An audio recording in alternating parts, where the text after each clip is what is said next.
Good evening, ladies and gentlemen. Welcome to Team Fortress TV. This is Admirable. I've got Kaidus with me, and we've got Dashner on the camera. How you doing today, Jason? I am just absolutely fine. Absolutely fine. Yep. Oh, we are so hyped for this game. We're feeling fine right now, guys. Everybody feeling fine in the chat? I hope so. We're here for the ETF2L Season 20, powered by TT Esports Week 7 fixture between Lethal Weapon and Knutsson Rollerbladers. That is a team in need of a rename, as Knutsson is no longer on that roster. They have to abandon them due to working the night shift, or at least that's the story they tell us publicly. Zebbosai is now playing medic, so he's jumped from carry scout to carry medic. And they have drafted in Nuki Lithuanian Wunderkind from Sideshow's ELO girl team, or ELO girl. Sorry, Frack, don't hurt me. I mispronounced it. What do you think about that, Kaidus? You met them in their first official last week. How did it end up for you? Yeah, it was a very nice game. Everyone played well. They took it narrowly in a 3-0 in 10 minutes, you know. Very tight game. But yeah, like, it's a huge upgrade for them, to be honest. I mean, kind of last week after our match, everyone was kind of talking about Nuki. I think that everyone kind of, I don't know, overlooked the fact that Zebbosai was a kind of clear, massive upgrade for him, for the medic role itself, and for kind of everyone around him. Like, when I was kind of doing my preparation for that match, I was looking at like a lot of the combo play when Knutsson was on medic in their previous week's game, and they had so many kind of really poor Ubers, bad pops, and all these kind of things, and it's all been completely like just reset by putting Zebo on medic. I don't know, I think maybe people thought taking him off scout would be a huge like hit to the team, but like Nuki kind of fills the role well enough. And he's like 10 times the sniper Zebbosai ever was. Yeah, that's true. Like, especially on Viaduct, they're going to feel that like with the sniper. But I don't know. I don't think that's a huge change for them on the other maps. But on Viaduct, it's definitely something we're going to see. They like to play a very sniper-centric kind of game on Viaduct. I mean, like, their results really showed like when they have a good sniper, like, because they were trialing scouts and this sort of thing. Mm-hmm. Their results really show like when they were trialing a scout that could really snipe. Like, they really did great in like their trial games or their practice games, but like when they had like Sorex playing, he would do really excellent on scout, but they would kind of still get really poor results on Viaduct just because they're such like a sniper-centric team on it. Like, their like the playstyle they take, it kind of goes all the way back to like I-49 Broda, where they kind of base their Viaduct gameplay around Jukebox. Yeah, I hear what you're saying, and we're gonna jump to the stats because BK have been waiting for the last 5 or 10 minutes. They finished their games early, so I'm slightly scared that we might start, reasonably on time or not very late at all. We've of course got Gentleman John's incredible stats system here. We'll bring up the newest edition, the very delightful team standings, the team records here from the league so far. We're in week 7 right now. This is the last week of the main season. Playoffs will be happening in about 12 days from now on Sunday the 29th. But you can see here lots of green on the board for Knutsson Rollerbladers, 28 points. And that means they're currently tied with your team, Reason Gaming, but they also have this game in hand. So I think even as it stands right now, I'm not entirely sure how ETF2L are operating, but because you guys are tied and they beat you in the main season, does that mean that they win the tiebreaker? Do you think there's going to be a match next week? Should they not get any points here? I actually wasn't sure about this, so I messaged Sunny Black earlier today, and he told me that in the rules, it actually currently states that for Prem, like, ties, that it just goes to, first of all, head-to-head, and then some other stuff if the head-to-head is, like, split. But apparently that's an error in the rules, and this is only for the divisions using the Swiss system. Apparently in Prem, since we have a whole week before the playoff weekend, if there's any ties, like points, tied on points, it's just going to be a tiebreaker match. There's going to be no like head-to-head, none of that. It's just be a straight-up playoff game, pre-playoff game. That could be interesting. I wouldn't complain. BK might. Who knows? But we can see as well, Lethal Weapons season has been a mixed bag, and they've ended up with 14 points. Currently, they're safe from both relegation and making the playoffs, so nothing to lose in this game. I think they're going to be bringing it. We're going to see a serious game here, although both teams have pretty much secured their fate for the end of the season. I think it is it's going to be a real bust up here. We'll jump ahead and start looking at some of these player head-to-heads. And we'll go straight in for a look at the medics here. It's White Glow versus Zebbosai. Obviously, Zebbosai only has 2 maps played on medic, but what do you think of this matchup, kaidus? I don't know. There's kind of not a lot I can really take from the stats. Am I correct in thinking the only stats Zebbosai is showing up at the moment is their game against us last week? Yeah. So it's kind of like, it's kind of skewing. Like, is that, just to confirm, the average assists, average deaths, that is per map, right? Yeah. Yeah, so I think Zebbosai's stats are kind of skewed here, because obviously we played a 12-minute Viaduct match. So both his assists and deaths, like, have both taken like a hit from that. But I mean, they're both quite good medics. To be fair, like, White Glow is probably one of the better, or like one of the stronger mechanical medics, I think, playing in Prem this season. Like, he's quite tricky, that sort of thing. But I think Zebbosai is kind of bringing some much needed stability to BK. Like, before this switch up, it was kind of all on Stark, who's playing, you know, this flank role, sometimes scout on Viaduct, but more often than not, he's the roaming soldier. I think he brings a lot of like needed stability to the combo, and it's showing in AMS and Rib's performance. So whereas White Glow is kind of just, he's a medic, and he's, as far as I can tell, just escaping some situations that you probably wouldn't expect a medic to escape. So surviving in that kind of way, but not really bringing quite as much to his team. Apparently there's some issues with the stream. Dashner thinks Twitch is getting DDoS, but we're definitely going to have a local VOD recorded here anyway, so we'll just pretend as if nothing is happening. kaidus, maybe the poor people that tuned in to watch it live are going to be missing out. But yeah, I spoke to AMS earlier today, just trying to figure out the rosters and stuff to confirm, and I did slip in a sneaky question there. You know, I was like, do you prefer having Zebbosai, do you miss Knutsson? And he says he misses him as a person, but not necessarily as a medic. Zebbosai a sort of upgrade to the cohesion there in their combo. I'm going to jump ahead to the next slide. We'll take a look at Death versus Rib, and I want you to, you know, wax lyrical here, kaidus, because they've changed server and I need to move the relay. Okay, to be honest, I'm not quite sure like about Death this season. I haven't caught a whole lot of Lethal Weapons matches, so I mean, like, according to the stats, he's had like a pretty mediocre one. Poor actually. Looking at this, like, his KD is the worst in the division. His KAD only slightly better, and his damage is not really too great either. Like, but Rib is actually one of the demos whose damage, or one of only 2 demos whose damage is currently sitting worse than Death's. So I mean, that kind of suggests a poor season from him. But I mean, I think like KD has never really been on the agenda for Lethal Weapon. They don't really play a style where you're expected to survive a whole lot. It's more just throw your team in kind of over and over again, and you know, the more fights you win, the more rounds you take in the end. But yeah, and Rib, I don't know, Rib's kind of been a strange one for me this season. I don't really have the moral high ground to beat up on him as a player, because obviously we got absolutely wrecked by them only last week.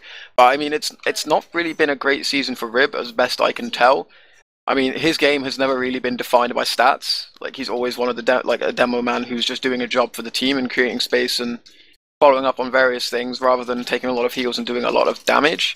I think his performances will improve now that Zebo is there, because it's kind of, Viv can go back to playing in a way like how he played best, going all the way again to Broder. He played best with Zebo on pocket, doing this like quite heel heavy style when he knew his role.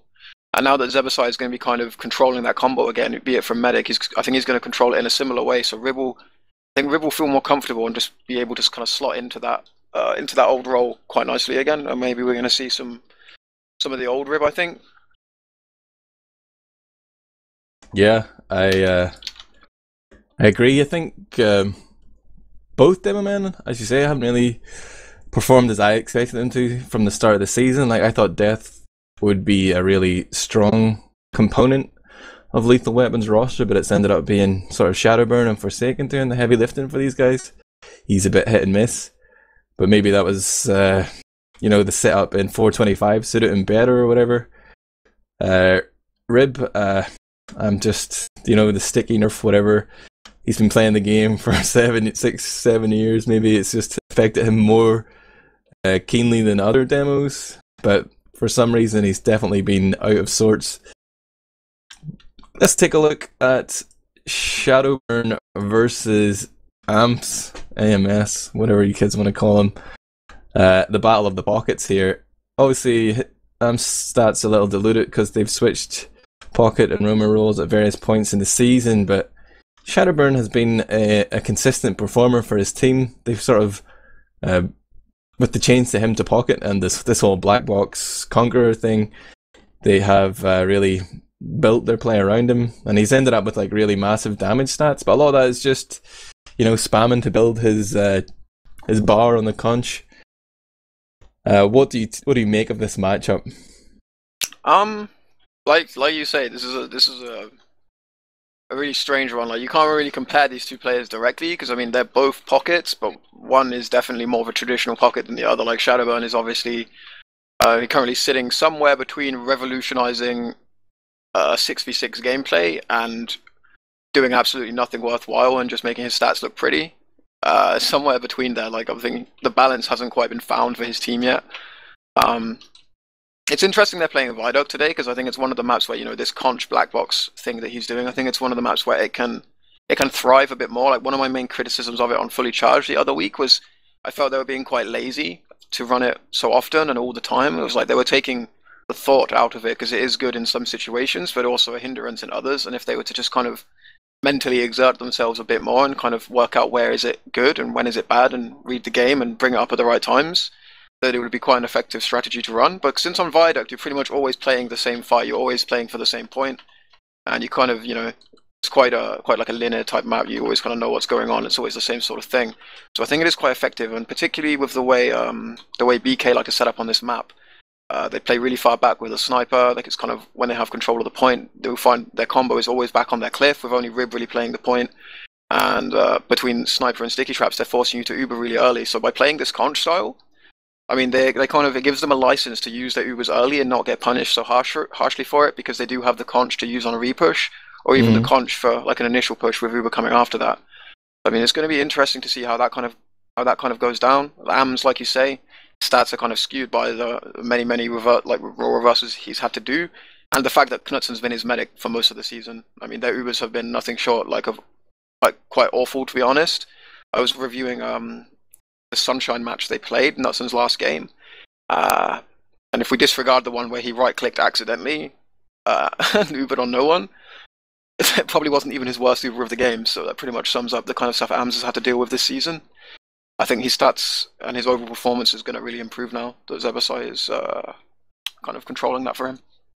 Apparently, Twitch has improved, and so hopefully people will be able to watch us live as well as on the VOD. But yeah, it is. The season has sort of been two halves for Lethal Weapon. Now they have Shadowburn and Pocket, and now they've BK here with a slightly different setup. Both teams have improved ever so slightly. It's going to be interesting to see how they go head to head here. Like, Shadowburn had some big conch plays, or at least one I remember quite vividly against Suave on Viaduct, where he conched doing the forward hold and Atomic came in behind, and like they totally pincered Suave as they were trying to bomb Shadowburn, but he was able to just soak up so much damage with the black box conch and the heals, of course. But I'm not sure what exactly is going to happen. I've just had a horrible thought there of Viaduct without any unlocks whatsoever. Snipers just ruling the roost, but we've got the gunboats, we've got the conch now that's going to add some dynamism to the game. So snipers can't just control that wide open space on middle. The teams we're going to wait for us as well. They're due to the sort of Twitch being down, but they think they're ready now, so we'll skip through these last few real quick. Atomic versus Starkey. Stark actually leading stats here, but he brings so much more to this team than just the stats. Like, he's been the biggest upgrade, and I don't mean any disrespect to Zappis, but what he's brought to BK in terms of like having a plan in whatever position he's been playing. I think they really benefited from that. Yeah, it's really interesting actually when you consider the BK roster at the start of the season. I mean, like, where were the, like, you have Zebbosai on scout. Like, Zebbosai can be a really vocal player, or he can be a complete mute and just, you know, play the game, run around and shoot things. It kind of depends where he's playing and how he's feeling. But like when he's on scout, like at the start of the season, you look across the roster, there was really little kind of, like, you didn't really look at any of those players and say they're providing really quality insight to their team. I mean, like on the flank, Zappis, Happy, Zebbosai. Like Zebbosai, maybe if he's feeling it, will, but generally he's just going to run around on scout and do his scout thing. Like between Knutsson and Ams, you have Ams like kind of the rookie who's now like obviously developed more experience over that time. But now you kind of have like Stark and Zebbosai both in a very prominent calling role, so you really have a very, very broad kind of spectrum of insight across their team. And it's not really anything like we saw at the start of the season. It's like a whole new game for them in a way. Obviously, they still adopt the same style of play, but I mean, when it's not working, they have so much like greater capacity now to figure it out and change it up and adapt on the fly. Take a look then at Monty versus Herp. Monty's sort of having a struggle of a season in his first season in Prem. He seems to be pretty much the bottom ranked scout there. Herp has come good over the course of the season. His damage is still really low, but like he's been doing a great job in his role within the team. You know, he's pretty dependable, and I think he's been on a slow upward slope over the last few seasons. You know, he's really he deserves this spot in the Premiership. He is definitely a worthy scout. Yeah, 100%. I mean, going all the way back to years ago, it was kind of infused with Zebbosai and me in it, and like drama happened and things like that. We were going to get happy and like way back then. I think he's a player that just kind of had to find his feet. Kind of always had the ability and just needed to kind of get used to the mindset of being that player and what was like expected of him, like on a day-to-day basis, like delivering performances. But yeah, like he's hitting his stride now. I think he'll probably be. I expect like him to play very well in this match. The question on him is always about kind of how he plays in the biggest of games.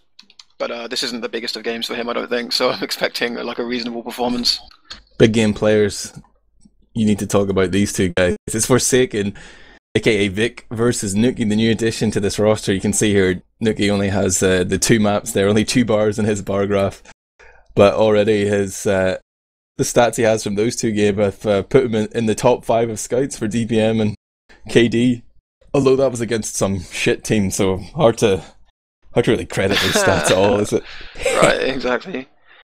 No, he's like a really solid player. I mean, on a map like Viaduct where he can just snipe, he's going to be like very effective. But obviously Forsaken, like really streaky with his sniping. I mean, I feel like at the start of the season he was sniping all of the time and absolutely dominating. But are we going live and I can just not get into this? Yeah, we are going live, so we'll just cut the stats short. If you've just joined us here, this is ETF2L Season 20 powered by TT Esports Week 7. Lethal Weapon versus the Knutsson Rollerbladers 1, Map 1 Viaduct here. And Forsaken is trying to jump aggressively. He's fearing the sniper, but he's actually run into Stark. No sniper, failed it here by BK on the rollout. Forsaken goes down. Monty's going to join him in the spawn queue, but Rib, being the aggressor there for his team, has ended up getting picked off by Death, but he's created so much space for his team. BK are just sitting here looking around them. They're in complete control of this middle. They're going to isolate Shadowburn, who was behind, as Death and Atomic and Whiteglow take a little peek as if they might think about recontesting here, but they know the numbers game doesn't favour them right now. Although I say that, they're walking forward here. They got their spawns coming in. Are they committing too early? They're not committing. It's okay, Kaidus. Calm down. Wow. Shadowburn actually running a regular rocket launcher. I'm not sure if he has the conch and I didn't witness it, but it looked like a standard like Dumbo's rollout from him. He went quite aggressively and jumped behind them. So maybe, I'm not sure, they've PCW'd a lot of these teams over the last few weeks. Maybe they decided the conscious isn't the right style for this match. Well, look at this actually. Forsaken is playing Soldier, I just realised, and it's Atomic on Scout, so more shenanigans, more change-ups from Lethal Weapon. There's been an Uber popped off though, as Lethal Weapon take things into the face of Zebbosai. Just holds his charge. He's going to pop off now and they've moved forward. They've found 4 frags, 5 frags, and Atomic is trapped behind. He's probably going to get spotted out. No, they don't know he's there yet. Nuki's on Sniper. He drops off China, but Atomic is right up there. It seems like Amps has an inkling that Atomic is behind, turns around, and he's encouraged them over onto the flank there, but Atomic's still behind, so they have to remember that somebody needs to protect Nuki here. Starky's rolling out and Atomic is on main. Stark's on the left.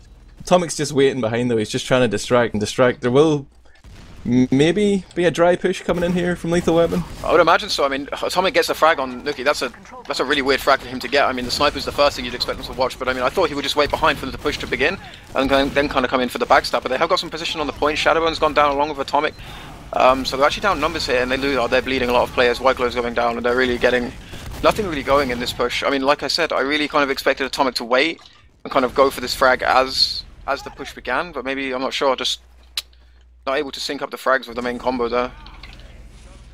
Zebbosai is still alive here, whilst White Glow has only just respawned. He's beginning to build that charge, but this is just free time here for BK. Suicide Wave coming in now from Lethal Weapon. The Russians are trying to set up the play here. Shadowburn jumps forward, but focused down by Rocket and Sticky Trap there. Ams holding the high ground, gets knocked back, but great protection here from Knutsson Rollerbladers around their new medic Zebbosai. He's just in a nice cozy spot there up on the cliff, and the main threats have been eliminated. Atomic has left the server, but there's no pause coming in, so I assume he'll be back momentarily. But 1 minute remaining on the red timer here. A huge lead of 1 minute and 34 seconds. Sorry, the chat just gave me cause to giggle, everyone saying rage quit, prick. But in a way he does seem to be back in, so whatever. Oh wow. I'm Crisis averted. I'm really surprised that they're opting to put Forsaken on. Is he pocketing even? Is he, like, kind of haven't, the game's been a little bit like stretched for the beginning, but it looks like Forsaken is playing a pockety role here.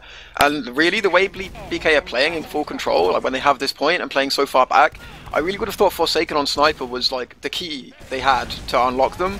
Because you see how far they're sitting back. Like Forsaken is now jumping in, getting absolutely destroyed, like getting absolutely nowhere near Zebbosai. Their Uber is forced so early, only just now forcing him. They're going to send Forsaken behind. But I mean, I don't know, I just think if he was sniping, it would give them like something to work with. I think he could out-snipe Nuki and really create an opening for them, rather than these really, really stretched Uber plays. Like you see, that, I don't know, they're getting cleaned up. It's going to be a round for BK, only 30 seconds off the clock for Lethal Weapon.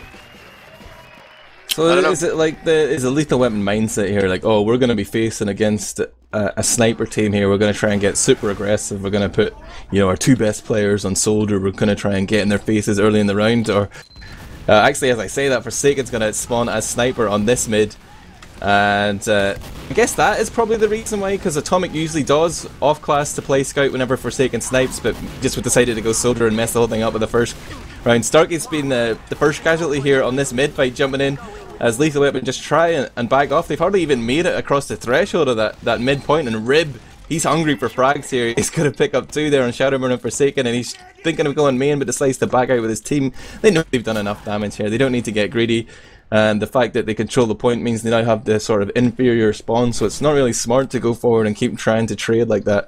And they're going to be facing a push now with the hidden Forsaken sniper, and this might work well against their position on the cliff here, kaidus.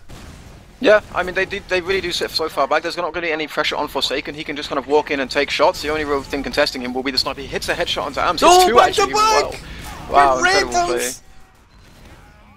Hits one headshot, he gets launched in the air, hits the other, and then the spam from death catches Ams right there. And BK's passivity has been punished here. Lethal Weapon able to walk forward. Nuki sniping, but he's down on 23 health here. A breeze might send him to the spawn queue. Here we see White Glow sort of backing off a little bit towards the left. He's sort of free of any sniper sightline. Nuki's still up on that cliff. He's unable to really take any look forward there. And as I say that, Zebbosai is going to get gunned down by Monty, who now takes another frag against Herpes on a 3k there. Well, Monty's stepping up. Big game player here. And Lethal Weapon remain in control. They're starting to get a good time. They're not in the lead yet, but they are definitely making inroads in this the second round. Yeah, and that was kind of exactly what I was talking about. Nuki, when he snipes, he plays always exclusively in China. Sometimes he plays from a spot we like to call ledge, which is kind of, you kind of stand on the balcony looking from the other side of house, so that little sneaky spot. But Forsaken basically sniped from steps on the opposite side, so this Nuki could not deny him at all, so he was just taking free shots. But anyway, what Lethal Weapon tried a forward hold, and it looks like BK just going for a sack there to get the Uber out of them, and it is successful. So I'm now just playing with a sniper. I mean, they have the opportunity just to kind of rotate backwards and, you know, play the long game, kind of like how BK is setting up. But I mean, they're kind of looking for the force as well. It'll be interesting to see how they approach this one.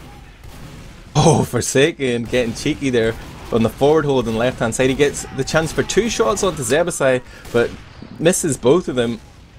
Was under pressure and did manage to survive, but right now it's 5-on-5 with Stark and Monty both down, but Stark's going to respawn. They've got those faster respawns as the attacking team here, and Forsaken is very far forward, survives on 8 health almost before Herp guns him down, but is immediately avenged by Atomic. BK are just able to walk forward now without that sniper threat, and with the 2 players down. Lethal Weapon, they don't have that charge up yet, and they're respecting BK here, but this is the opportunity where you could have like thrown the players in for the force, like as they're trying to do 2 things, cap the point and keep their medic alive, but they've decided to let them cap and take up their defensive position, and now they're going to try and move forward. Forsaken's back in the field, and he is still playing sniper here, so maybe what worked before may work again. Forsaken's just going to walk forward. He knows Zebbosai's in the corner, and Zebo assuming he has protection here, but he does not. Forsaken gets the headshot complacency there from BK's new medic, and he makes his first big drop here in this fixture. Impressive stuff from Forsaken. Good read there, Kaidus. Yeah, Zebbosai losing his drop virginity in this season. It's a happy occasion for everyone involved. Yeah, I thought Lethal Weapon had thrown it for a moment. Like, we're not throwing it, but I thought they'd given up a good opportunity. Like, Forsaken overextended for some kind of pick. When really, if he'd just been alive, the threat of the sniper would have done enough to make the force quite easy, but I mean, the drop just kind of turns everything around completely. But anyway, we find ourselves now on mid with BK recontesting 2 frags, Death and Forsaken, like 2 of the keyest classes you could hope to pick there. The long range, obviously, of the sniper and the potential sticky traps of Death, both out of the equation. An easy recap, an uber advantage now for BK, so they're going to be quite comfortable here. Wouldn't be surprised to see Lethal Weapon just try some kind of dry push, but they're kind of split at the moment. Like, they're giving away frags with no real... I don't really see the method behind these frags. Like, I'm not quite sure what Atomic was attempting to do.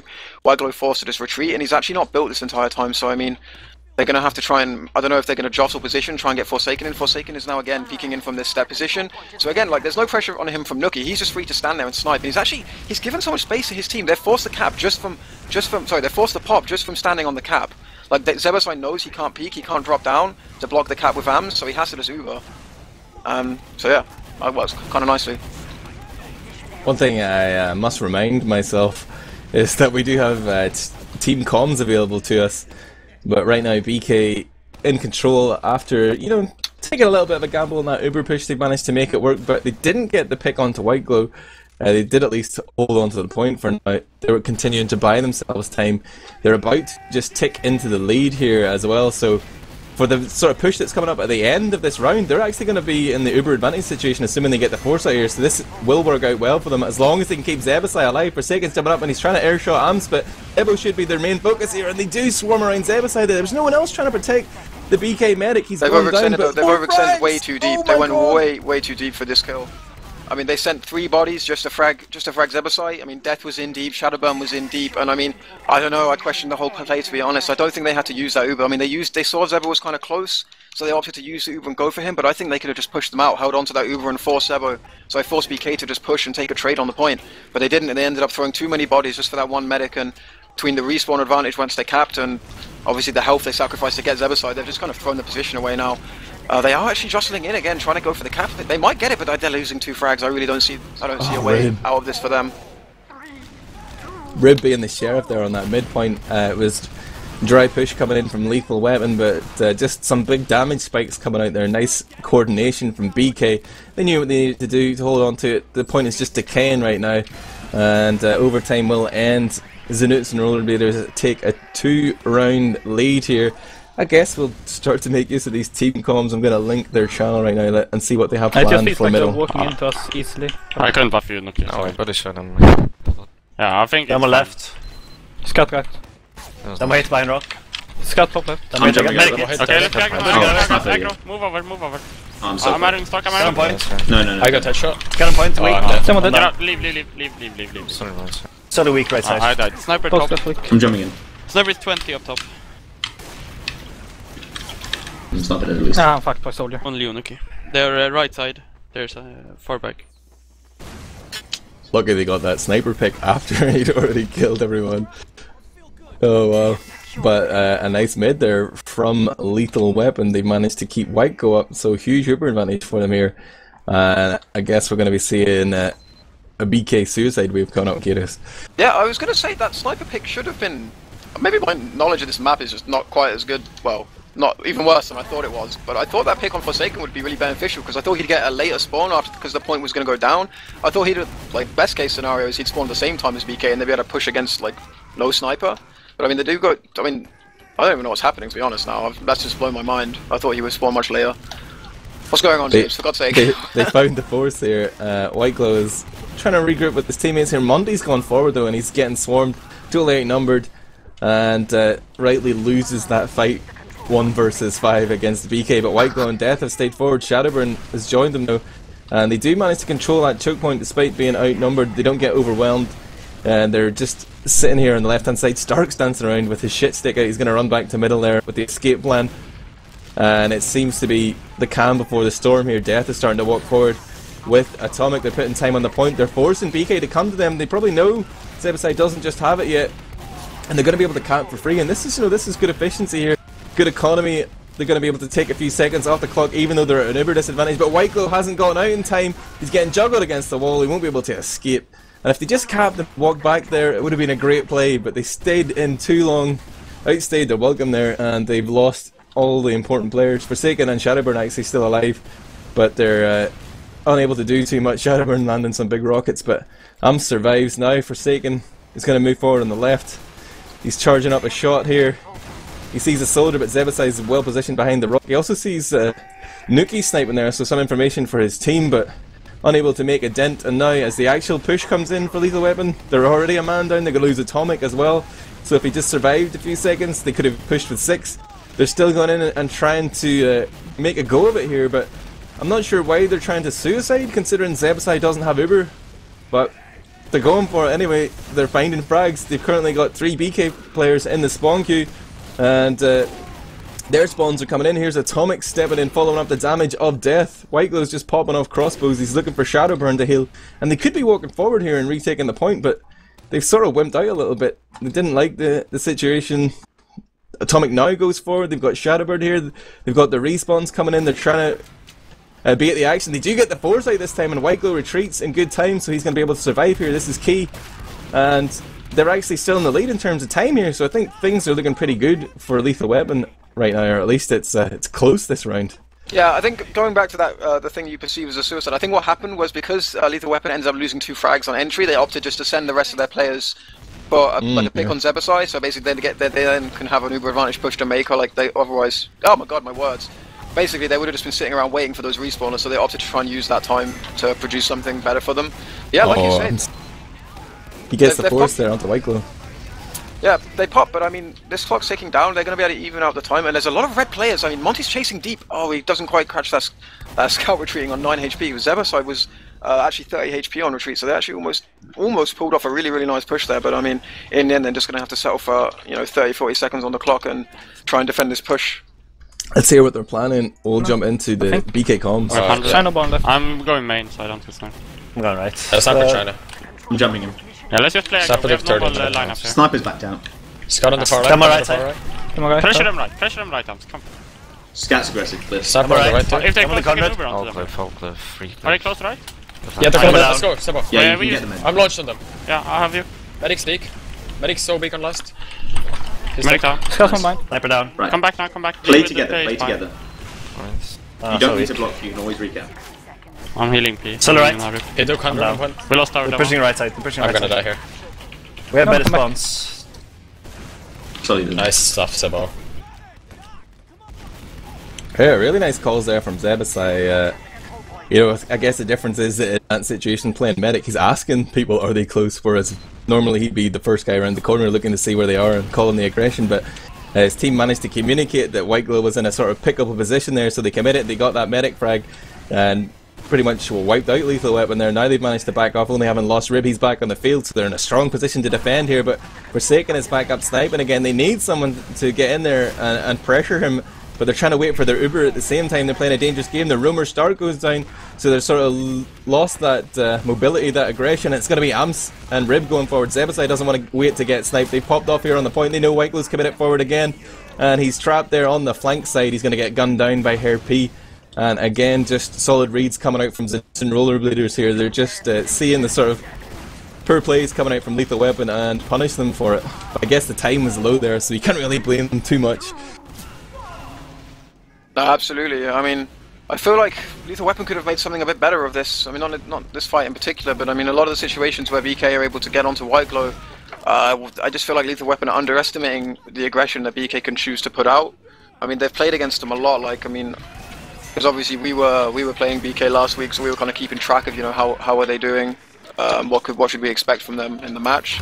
And I know that Lethal Weapon played against them a lot, so they should anticipate these big deep pushes. Like if BK see them there standing on the stair side, you know, by the medkit, if they see a medic there, they're going to commit their team there and just go for like a wipe. Time and time again, Lethal Weapon are getting caught out by this. I mean, there's been several situations where it's looking okay for Lethal Weapon, but then just stragglers lingering too long and yeah, getting kind of wiped. Yeah, I love to see it. In fact, from BK, like, you know, really playing TF2 at least as I think it should be played, really punishing the mistakes there from Lethal Weapon, not giving them an inch. And like, obviously, it was a 3-0 game here on Viaduct, a whitewash, 16 minutes played game time. But we'll look at the logs, and jumping in at kills and assists per death, it is pretty much all BK here. Rib slightly off the pace there, perhaps, you know, the sacrificial lamb going forward, doing damage, but ultimately dying and setting up for his team. But everybody on BK just seems to be surviving and finding frags. Nuki didn't really get his opportunity to produce some huge stats. It was a short game and he was pressured pretty well. I don't think Nuki was really reading the in the second round. It was kind of Lethal Weapon's best round. I didn't feel like Nuki was reading the situations very well. He was, like I said, he likes to play from China, but I mean, that's just what he likes. I feel like he should be rotating a bit more and, you know, bearing in mind how the other team is playing it, because Forsaken was getting a lot of success playing from, you know, the stair side. There was no sniper duel going on. It was Forsaken just exploiting Nuki's blind spot, and just taking advantage of it and finding one time drop Zebbosai, another time AMS. And I feel like Nuki could have maybe found, you know, been a bit more productive if he just rotated his positioning a little bit to read these plays. Yeah, Forsaken seemed to be the more impactful on Sniper, but like his stats are pretty terrible as well. I did definitely more damage on the scope though than Nuki, but like he ended up 7 for 4 for 20. He and Shadowburn both with 20 deaths, and sort of decimal or fractions of KD and KAD ratios there. Like I guess that just shows sort of how desperate they were, or how outclassed they were in this game. Yeah, like I mean, Viaduct rolls are always like even more so than 5CP. Like if you get rolled on Viaduct, the stats are just absolutely awful, because it's not like in a 5CP map, you lose mid and get wiped. Okay, and you're gonna lose that round, but in 30 seconds or a minute, you're gonna have another 6v6, 100% fair fight on mid. So you're going to find damage, you're going to find kills, even if you lose a team fight. But on Viaduct, you lose mid, and then you have an uphill battle for 3 minutes. So your stats are just getting pounded over and over again. For every push you fail, you then just have another mountain to climb after every fail push. So your stats end up looking absolutely disgraceful as a result. Yeah, often what I see is, you know, you've got these inflated kill rates or death rates with the suicide waves, whatever, especially if you're constantly behind. But usually the damage is close enough, but even there's quite a difference. One positive is that they at least managed to get one of the 3 mids. I wonder, can they take any sustenance from that? You know, is that going to encourage them onto Badlands here? This will be map 2 of this ETF2L Season 20, powered by TT Sports Week 7 fixture. This is teamfortress.tv. I think we're currently streaming it on Steam because Twitch is getting DDoSed. Some quick think there from Dashner, but we will definitely have the local VOD record it for YouTube anyway, so if you're listening to VODs, it doesn't even matter. This is Admirable. I got kaidus with me and Dashner on the cam. We've seen Viaduct go in a fairly quick and snappy 3-0 there to the Knutsson Rollerbladers, but we're now going to Badlands, and it's good to see it back, kaidus.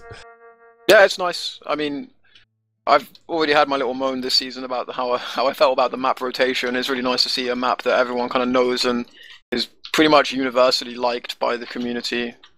Not that I have any problems with Sunshine and Logjam, but when it's just new things, questionable like things back to back, it does get a little You're complaining about all the all the good maps have been played at the start of the season, but then the admins are like, well, if we put a custom map or a sort of new map in the early weeks, people won't have time to prepare for it, but nobody prepares for it outside of the week it's played anyway. I don't get that argument anyway. But, you know, ETF2L, they're going to do what they want to do. One thing, you know, I'm just having a little flashback here, because I remember last week casting Lethal Weapon on Viaduct and saying, you know, you'd said on Fully Charged that you thought the Russians were terrible on Viaduct, and then they actually ended up playing a pretty decent game against Suave. But I think what you said ultimately proved true. They looked pretty, I don't know, all over the place. I'm going to guard my tongue. I'm looking for. I'm going to go ahead and guard my tongue, otherwise there'll be a few new hilarious YouTube videos of me made by Forsaken. I'm not sure if you've seen these, but they're quite delightful. But no, something equivalent to, you know, Merlin making videos of him against Numlock. Burns. I can't even quite describe what they are, but we are going live, so no more need to be said about that. Okay, hopefully we're going to see a contest here from Lethal Weapon. They might actually get a round on the board. Badlands, the quintessential 6v6 map. Everybody knows how to play this one. These kids could have their eyes closed right now, but onto this first middle, it's going to be Starkey getting up there fast, but immediately denied by Atomic. He does get the crater kill onto Death though, so his job has been done. He's got that Devilman pick. Here B goes down as well, but White Glow is going to fall to Rib, walk forward with those stickies, and it's looking bad for Lethal Weapon. They're trying to scramble now, they're trying to find frags as Shadowburn jumps up. It creates a little bit of space, but nobody wants to follow up on it. Atomic and Monty do go in, but it's way too late there. And I think we can categorically state that Knutsson and Rollerbladers have taken the first mid here on Badlands, kaidus. Yeah, it was the classic BK mid, just constant pressure, like Rib on the point the whole time, kiting damage, gets himself down to 10 HP but surfs away and survives, and by that time Lethal Weapon have consumed all their ammo and attention on him, and the scouts and soldiers can just kind of roll in and follow up on the pressure. It really was a very, very typical BK mid. I'm watching Zebbosai move in lower with Amps and Nuki. They're going to head up that right hand side, and Zeb was looking to push lower here. He's trying to catch Lethal Weapon off guard. They've already lost Forsaken and Atomic even before the Uber's been popped off. Monty's playing Pyro up there. He's trying to deny them, but he's just pushing them onto the point, and they have plenty of health here to tank these stickies. That's a pretty dominant first round. This is going to crater there right at the end. A Beavern suicide, I don't know, stealth frag there. Yeah, one of the soldiers ended up getting in the pipe above the point, and it was kind of, that was the end of the fight there. Death was forced to focus him, and a scout just came and cleaned everything up. Back on another middle though, a really aggressive bomb from, is it Atomic? I don't even know. Shadowburn super fast with the skip jump there off the little lower, the classic Shadowburn rollout straight into Rib's face, but Rib wins the one-on-one despite getting slightly surprised there. And I think Lethal Weapon's big gamble in this mid-fight hasn't paid off, and they're slowly being chipped away. Forsaken's getting manhandled. Zebbosai's going to get a cheeky uber slow there. Only Death remains live. He's sticky at the point, and they surely have realised that they're not even going to jump up top there. Amps is already trying to push ahead and catch him off guard. Rib's on the point now. The sticky deck comes in too late, and Lethal Weapon, I don't know if they're going to show up to this game at all, kaidus. Yeah, I mean, it's kind of the right idea. Get aggressive on Rib early, find that frag, and you have a lot better chance of winning the mid, but it's like, it's a little bit too early. I mean, Shadowburn caught him when he could still, you know, he wasn't even out of the house yet, so he can just corner himself off in the house and wait for support. And end up getting the frag, like, getting fragged early did Shadowburn. If you just delayed that a little bit, it would be kind of a lot harder for them. We do see Death, he's actually playing, the Dr. Phil spot, as it's commonly known, up above the point. So while this fight's going on top left, the point's completely covered. So all Lethal Weapon need to do really is just survive. He gets one frag and there's a scout on the point. So it's actually good play from Death. He's completely denied the point and found 2 frags as a result, and that's the push failed from BK. Only thing now they have to worry about is back caps. Oh wow, Lethal Weapon being ground out here. Monty's going to respawn. He's meeting up with Death and White Glow top right. The back cap threat has been denied. Shadowburn cleaned up long ago. He's back on the field now too, and BK, they know they're at an uber disadvantage here. This is in defensive. He didn't manage to kill off White Glow in that previous push, so he has this 30% advantage, and they're starting to move forward here around 85%. They're going to give themselves plenty of time to act promptly when they do get this charge up, and it looks like they're going to go drop down. It's a really questionable push to make here. You see Zebo now, he's sitting on 80. I mean, they have an advantage and they want to push on it. Maybe they're scared of getting called cowards if they don't, but I mean, Stark is hiding above Resub in this really sneaky spot. Oh, he drops down, but they just decide not to push at the last second. He was sitting, you know, the spot above Resub on the rocks, waiting for White Glow to come out of drop down, and he thought he was coming, so he dropped and gave his position away. But just at that moment, like as I was saying, the percentages weren't quite good enough to push for Lethal Weapon, so they opted to go back and Stark gets baited out essentially. Yeah, it's one of the weird things that... oh, actually, there's an Uber coming in here. Uber's being traded at top lobby. Death's already gone down. No stickies on the point to block, so Lethal Weapon are going to have to commit bodies onto the floor there if they want to try and hold on to things. But the repush will be coming up shortly from BK. Death's going to spawn in 3 seconds, but they're already working their way in here. Amps is sponging a lot of damage. Stark is being focused as well. And Lethal Weapon are finding the frags, but as I say that, they lose 3 of their own. Atomic, Shadowburn, and Forsaken all dead. It's all up to Death and White Glow here, but they're just going to step onto the point. And that makes it 2-0 there.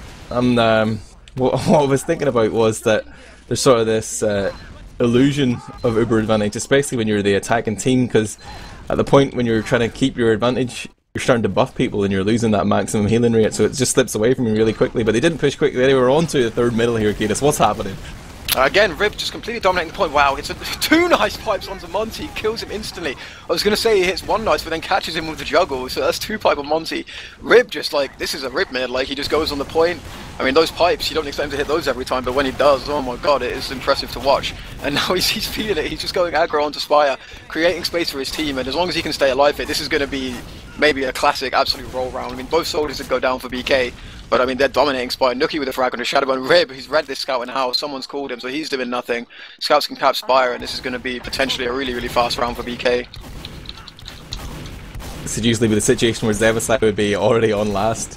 It's killing all the spawners, but Nookie is going to take a one-on-one with Monty and ends up losing it.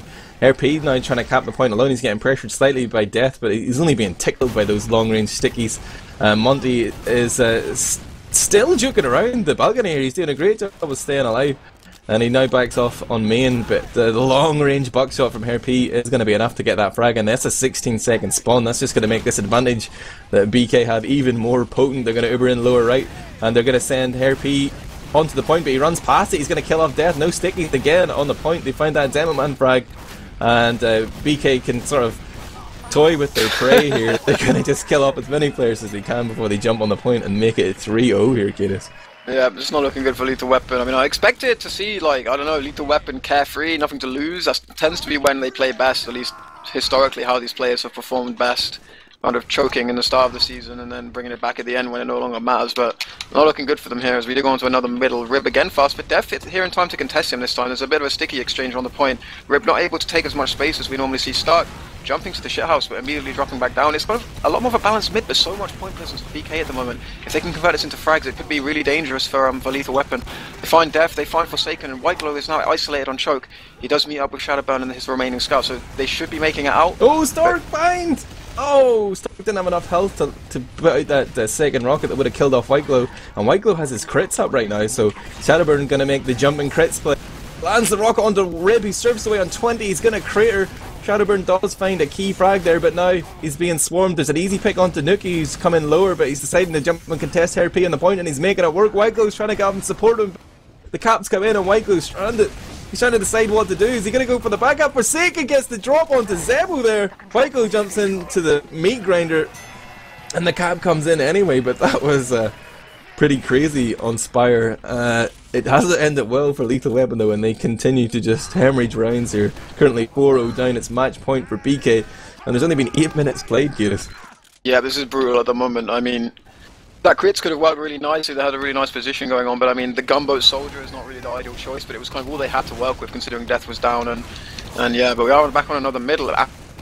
I'm just hoping for Lethal Weapon, one they desperately need. Nookie weak and falling out valley. I think BK just give this one up. Zebbosai is currently stranded on slope. If anyone sees him, he's a goner. If they see him fall out here, like they know they have time to chase him. He does meet up with Nookie, but I mean, it doesn't look like anyone's chasing him. It's kind of a chance missed for Lethal Weapon. He was completely like alone on his own slope. One scout is opting to chase him down main, and I think that's a poor decision. That scout should be getting time on Spire, because in theory, if they had 2 scouts on Spire... The crit's coming in soon.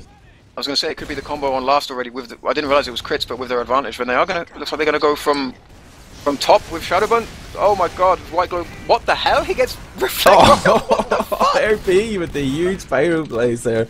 Whipping out the utility class and denies that crit switch pretty much single-handedly. Shadowburn's hiding on the little lamp here, lower left. And everybody's left except for Starkey. Stark is going to take the gamble here. He's assuming it's clear. Oh, he's doubling back. He's not sure. He sees a scout on main, and that's actually probably worked against Shadowburn, who had like the perfect setup there. Stark is going to combine with Nuki to finish off both those players. And the back cap threat has been eliminated, and that could have been the momentum shift that Lethal Weapon needed, but again, it hasn't panned out for them. The crits didn't work, the back cap didn't work.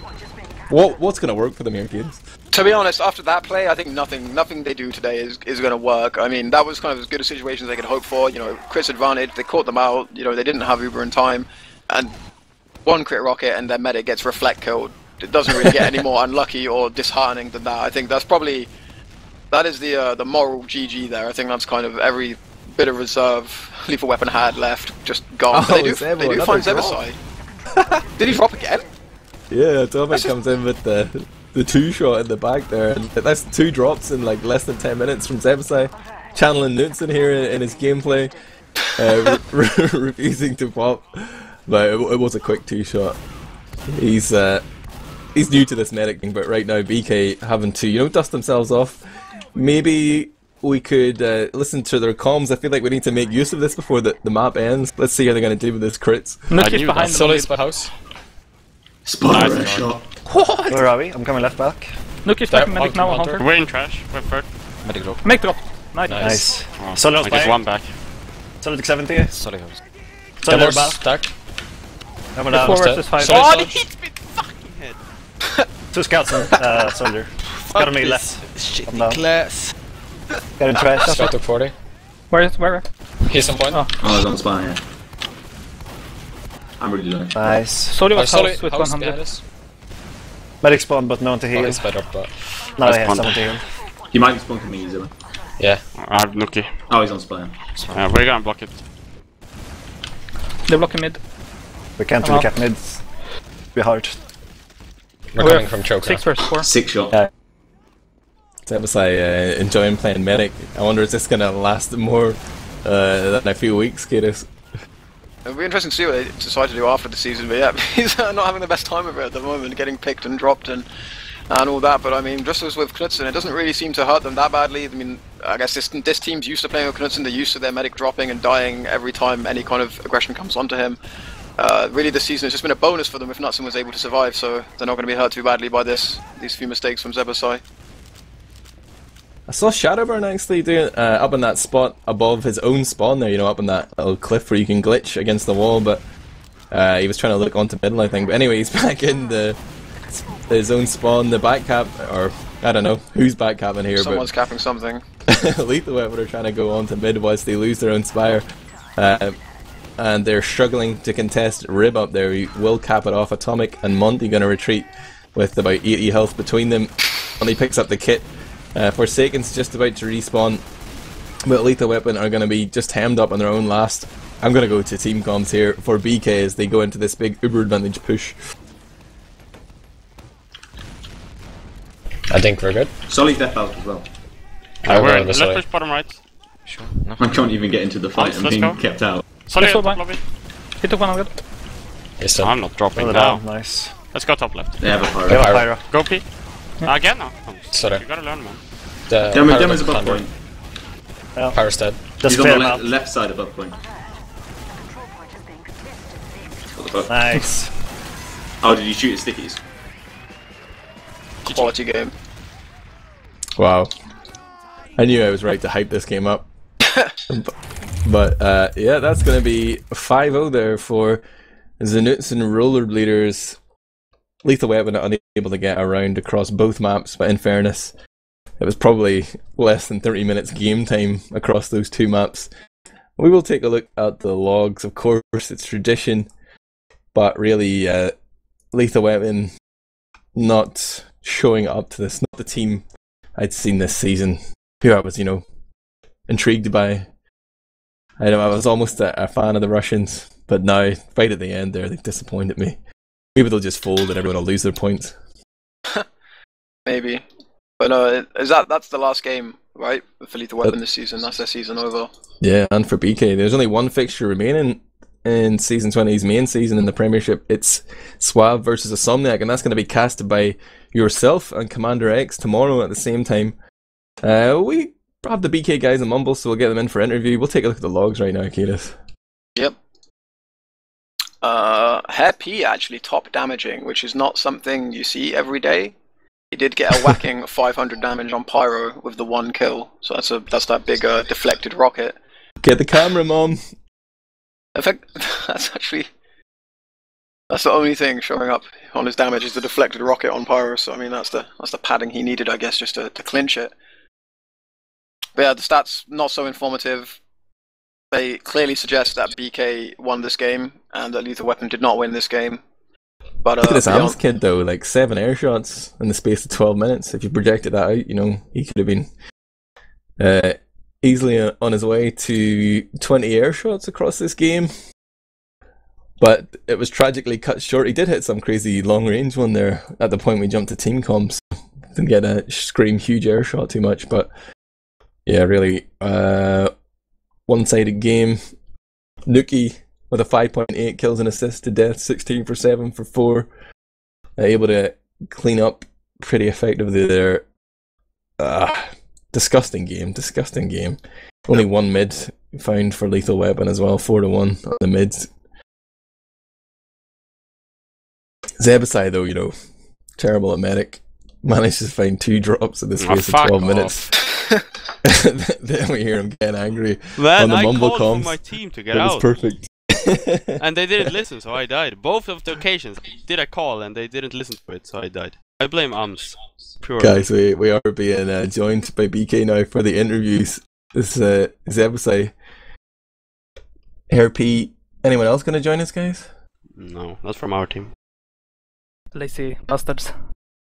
I don't blame them. That game was pretty underwhelming. Did you guys expect a little bit more of a fight from Lethal Weapon? Like their Viaduct game, they played like they did in practice games. It would be more of a fight.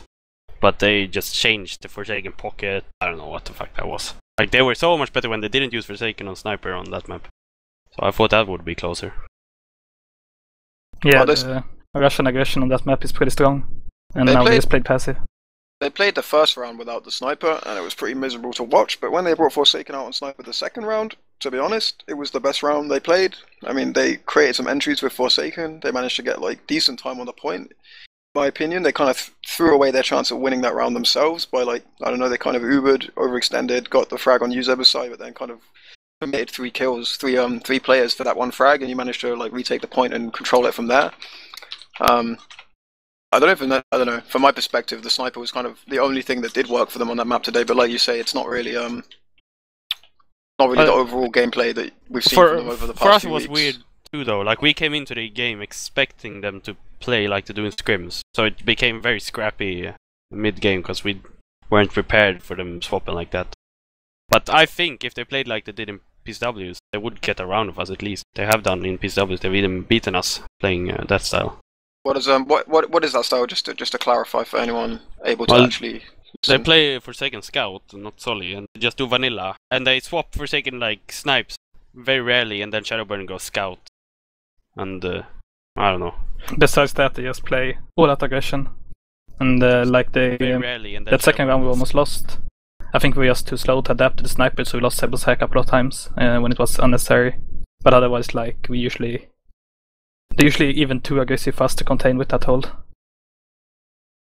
For us, yeah, watching it, like the sniper of Forsaken was the glimmer of hope for Lethal Weapon. Like their decision to go 2 soldiers at the start didn't really seem to work for them all. But they have chopped and changed throughout the season. But you know, the Lethal Weapon that people had got excited about was Shadowburn on Pocket, running the conch, and Forsaken, you know, playing really reckless on Scout, but somehow managing to find a lot of frags despite dying a lot. But yeah, I don't know. They just didn't seem to show up at all for this game. I know for them, the game didn't really mean anything. It didn't change whether they were going to get relegated or make it into playoffs. And for you guys, like the game wasn't necessarily that important either, but you clearly showed up. You were professional, you delivered, Well, we Zebbosai dropped twice. We needed a few points from this game to secure playoff, so it meant something. At least the first map. But yeah, 1 point to guarantee. Yeah. But the drops, they're just my team's fault, not mine. Talk to us a little bit then about your decision to play Medic, how it's working out for you. Are you going to keep playing Medic beyond Season 20? Oh, I don't know. If Nuki works out very good for us, then I probably will. But the reason we did it was because we needed a main caller on our combo, and there wasn't anyone available. So we had opportunity. We could like have swapped arms to roam, I go pocket, stock scout, all of that shit again. But this was easier. We just did this and took Nuki in. It makes a lot of sense, especially if you think about the development of Amps, because like you can literally tell him what to do all the time now. He's going to learn so much. Having you there to sort of mentor him in game, to quote Red Shock. But I think I'm struggling seeing you, as a career medic. Are you not just going to get bored that not being able to shoot things and like always having to rely on your teammates to give you the information or make the plays? Well, at the moment I'm so into StarCraft 2 again. So I enjoy not being able to. I don't need to like practice. I can just play StarCraft 2 and then show up for games. What rank are you playing at? I'm Diamond now. I was Masters in Wings of Liberty though. Nice. I was a gold Zerg. Oh, awesome! I was actually thinking of playing it again this summer. They're releasing new expansion now. What's that? Oh, the Legacy of the Void. Is that not coming out in like 2017? No, it's this year. Is it? The beta is coming out at the end of March. Oh wow, yeah, I'm definitely gonna play. I'm terrible though, but let's not talk about StarCraft 2 here. Herpy, how was that game for you? And talk to us obviously about your change in scout partner. What does that mean for you, man? Well, it kind of secures my position a bit, like when playing with Zebbosai at the end. I don't know, man. Just let me interrupt you there. Listen, Ads, give me a second here.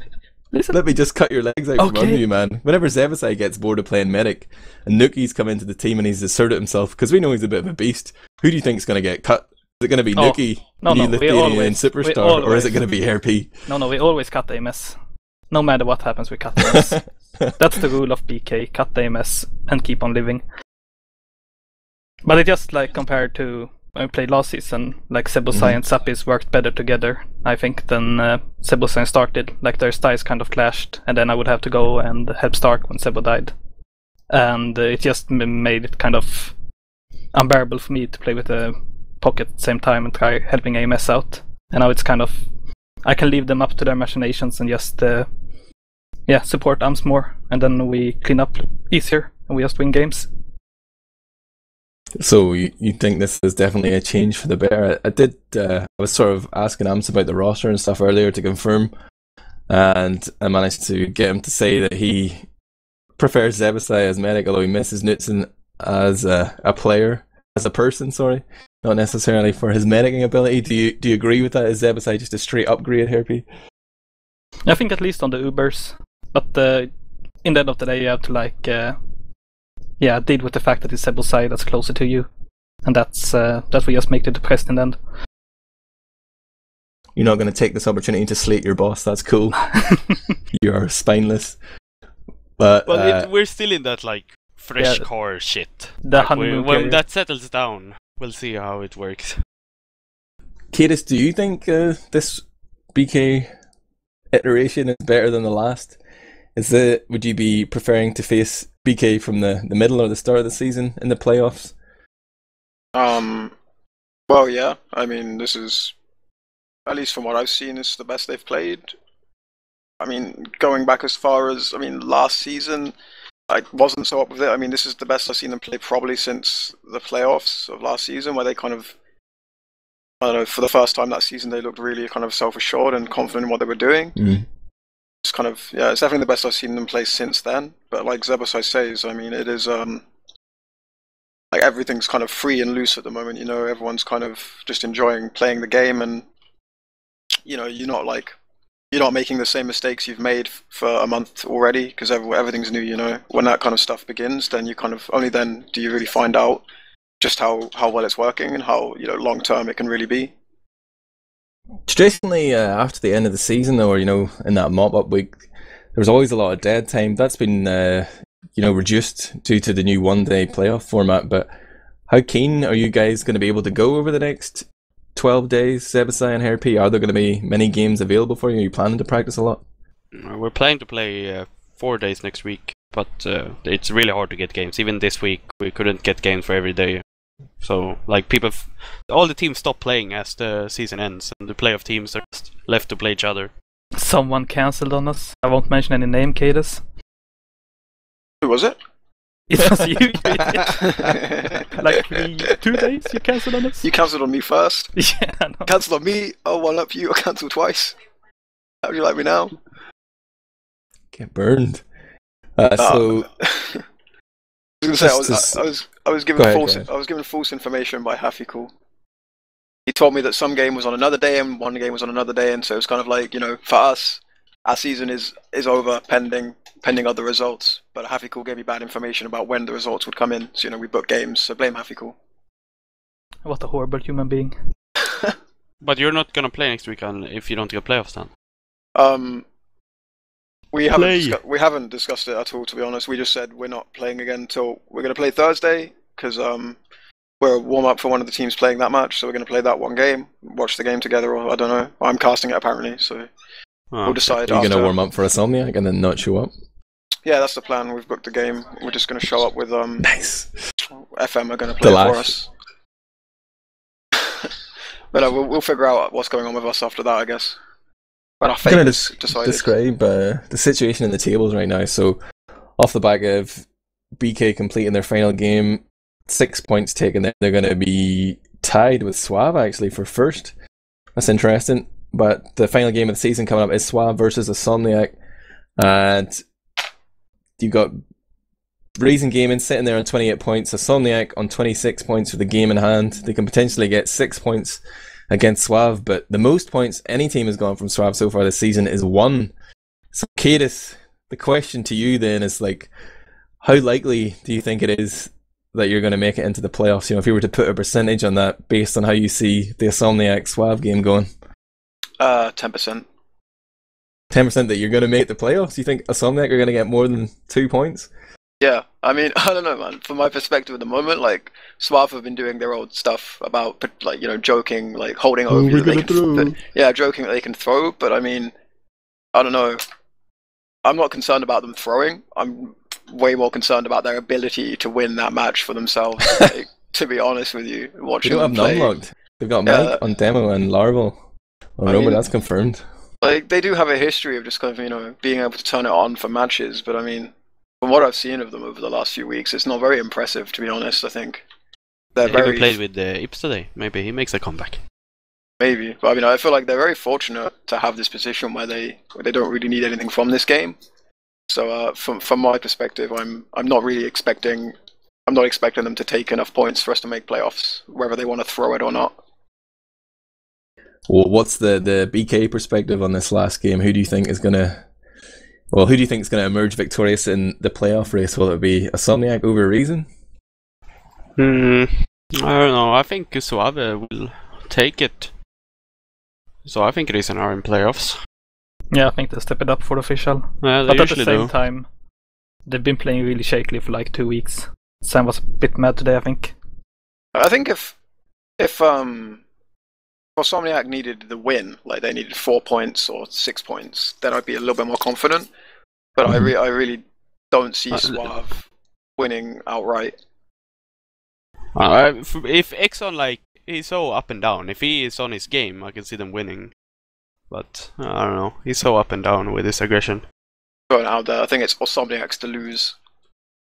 Definitely no mind games here. Well, in the ELO rankings currently, there's 7 points the difference. Suave in third, Insomniac in fourth. So it looks close that way, but Suave, a team full of champions there, they love to step up for the officials, the big games, even though they might talk about throwing. I don't think they could actually, do that. They'd probably just convulse and start vomiting or something if they actually tried to purposely lose a game. They're just they're too competitive. They're too driven to win. Did you Well, watch last season? Yeah. They Like, tried they also throwing lost and they Viaduct, still won. They tried to Yeah. throw it. They did try to throw. They won, man. They won. Yeah, I have supreme thoughts. confident in Mirlan's demo, man. I have some inside information for you, ads. Their Oh, yeah, go ELO for it, man. might go down a bit tonight. Oh, tell me why. Some the beautiful Scandis practice? might have rolled them. So you've seen their the roster, or you've seen Larval there and Mike playing demo, so you know what they're going to be like for this game on Thursday. If Mike Are can they play gonna demo go on with Thursday, that? Yeah. No, can't make it. then I think Osomniac are good. Yeah, then I'm sitting on Somniac too. Mike lost them today, like he overextended the whole time. Like I think we won 3 rounds solely due to Mike overextending on last. Maybe, like this is fate. You just mentioned about that game last season where Mirlan played demo. We've got Ips available now. Nox on Medic, Mirlan on demo. I suppose they could have Ips on Rumor, Mike on Pocket, or some combination of that. That would be a better roster, right? Mirlan the Beast demo, I believe. Maybe not. Just But put Mirlan on Scout. let me ask you the question then. Who would you rather play in the playoffs, Insomniac or Reason? Reason. Yeah, I would rather play Reason. Because you think it'll be a better game, or because you think it'll be an easier game? It would be an easier Easier. game. Yeah. See ya, Kaidus. Kaidus response. Is that fair? I don't think that's either fair or unfair, really. I mean, it's kind of been so long since we even played BK, other than that match, but that match is just kind of like it happened, but I'm going to pretend it didn't happen. It's kind of like, it was so like not us, and not really a representation of how we play. So I don't really feel like I can comment too assuredly on it. It's been a week, or more or less, since that pounding that was delivered by Knutsson and Rollerbladers onto Reason Gaming. You've had time to sort of digest it. What are your thoughts, Kaidus, and then BK after? Don't know really. I mean, Viaduct was just kind of like blah, like whatever. We didn't really expect to win Viaduct, and we just kind of beefed it completely. Sunshine was quite surprising to lose. I mean, we didn't really have the best time leading up to it. It was another one of those 2 weeks where I couldn't really play, so we kind of didn't do the best preparation. When we did get to play, we were like only playing against Russians using Conch, so it's kind of like, I don't know. Try to put all of our emphasis onto Viaduct and what we should expect there, and then we didn't even know. We ended up not knowing what to expect because we didn't know who they were going to use, like what team they had. Like I said in the build up to this cast, they like to play a very like sniper centric game. We didn't know if they were going to have someone that could snipe or who they would have or whatever. But that match for me, I mean, obviously we lost. They deserved the win and stuff, but it's not really a representation of anything other than those two teams playing on that particular day under those circumstances. I don't think it really speaks for anything wider than that. Herpy, do Kaidus' excuse hold any weight for you? Are you gonna let him away with that? What was the success for BK last week? I think it was just, it was like the second or third day we used Nukia, and we just really clicked, especially on that day. And we wouldn't have won Sunshine otherwise, because Sunshine was really it's historically been our weakest map, probably with Logjam. Like, we're not good at new maps because we don't really prepare. Instead, we just improvise because everyone really knows what to do. You skill it. Yeah, like I said before Viaduct, like, what do we do on Viaduct? We go to mid, and that's kind of the beak way in the end. But I don't know. I don't know what to think about it. I think do you think Reason play bad? I think team play wise Reason might be better than the Frenchies, but like if you go by play, I think the French is just a better team. But they don't really meld as well. Zebbosai, any final thoughts before we bring the interviews to a close? No. Thanks for casting.